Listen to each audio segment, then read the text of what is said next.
India 27 नव्या पिढीचं नवं माध्यम. आवाज दाबला, संताप उसळला. महासभेनंतर महापौरांना घेराव. नाशिक महानगरपालिकेच्या महासभेत आज मोठा राजकीय वाद उफाळून आला. खेडे विकास निधीच्या मुद्द्यावर चर्चा सुरू असतानाच शिवसेना ठाकरे गटाच्या सदस्यांना बोलण्याची संधी नाकारण्यात आल्याचा गंभीर आरोप करण्यात आला. सभागृहात आवाज दाबल्याचा आरोप करत संतप्त ठाकरे गटाच्या सदस्यांनी महासभा संपताच थेट महापौरांच्या कार्यालयाकडे धाव घेतली. महापौर हिमगौरी आहेर आडके आणि उपमहापौर विलास शिंदे यांना घेराव घालण्याचा प्रयत्न करण्यात आला. यावेळी काही काळ तणावपूर्ण वातावरण निर्माण झाले. दरम्यान या वादात शिवसेना शिंदे गटाचे नगरसेवकही आक्रमक झालेत. आम्हालाही बोलण्याची संधी दिली नाही असा आरोप करत त्यांनी महापौरांचा निषेध व्यक्त केला. जी आहेत 24 खेडी जी येतात, आमचा जो प्रभाग असेल, सातपुरा असेल, सिडको असेल, ह्या सर्व जी खेडी गावं येतात यांच्यावर आपण बघितलं असेल तर या सर्व गावावर हे सिटीचं शान मान शान आहे. आमच्याकडे अंबेड MIDC, सातपूर MIDC ही सर्व MIDC या खेड्यांना जोडून आहे. आणि आज आपण अंबेड MIDCच्या रस्त्यांचा प्रश्न असेल खूप वाईट आहे, लिंक रोडचा प्रश्न असेल खूप वाईट आहे. आणि ही सर्व रस्ते जर DP रस्तेही या कुंभमेळ्यात झाली नाही तर जी येणारे भाविक भक्त आहेत तिकडून येणारे हा खरा प्रश्न आहे. आणि याच्यावर माझ्या मते महापौर गंभीर नाही आहे. आम्ही त्या गोष्टीचा निश्चित करू. महापौर हिमगौरी आहेर आडके यांनी मात्र सर्व आरोप फेटाळून लावले आहेत. सभेत सर्व सदस्यांना बोलण्याची संधी देण्यात आली होती, गैरसमज करून घेऊ नये असा दावा त्यांनी केला. मात्र ठाकरे गट आक्रमकच.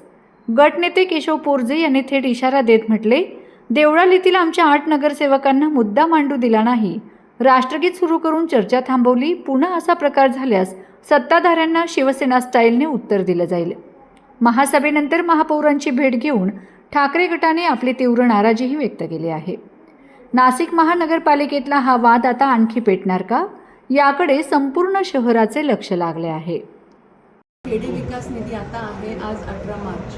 हा अतिशय महत्त्वाचा मुद्दा आहे, यात दुमतच नाही. कारण जेव्हा नाशिकच्या कुंभमेळ्यासाठी एवढा सगळा निधी उपलब्ध होतोय आणि सगळीकडे विकास होणार आहे, तर निश्चितपणे ज्या ज्या प्रभागामध्ये खेड्यांचा समावेश आहे त्यांना देखील असं प्रश्न विचारले जातात नागरिकांकडनं की आमचा विकास कधी होणार. अख्ख्या नाशिकचा विकास आहे कुंभमेळ्याच्या धर्तीवरती, तर आमच्याकडे कधी कोण लक्ष देणार. तर ह्या विषयामध्ये नक्कीच आम्ही प्राधान्य हे खेडे असणाऱ्या प्रभागांना देणार आहोत. आजचं जे रुलिंग झालेलं आहे, सदस्यांचं जे ऐकलं आहे त्यानंतर ते असं आहे की ज्या ज्या प्रभागांमध्ये खेडे आहे आणि खेडे विकास निधी हे शीर्षक खरं तर बजेटमधनं काही वर्षांपूर्वी वगळण्यात आलेलं आहे, पण ते पुनश्च द्यावं आणि खेडे विकास निधी पुनश्च स्थापित करावं आणि त्याच्याकडे लक्ष द्यावं अशी सगळ्याची मागणी आहे. तर मी आत्ता सगळ्या सभागृहाला सांगितलं की ज्या ज्या प्रभागांमध्ये खेडे आहेत त्यांना प्राधान्यक्रमाने बजेटमध्ये जास्त तरतूद देण्यात येईल.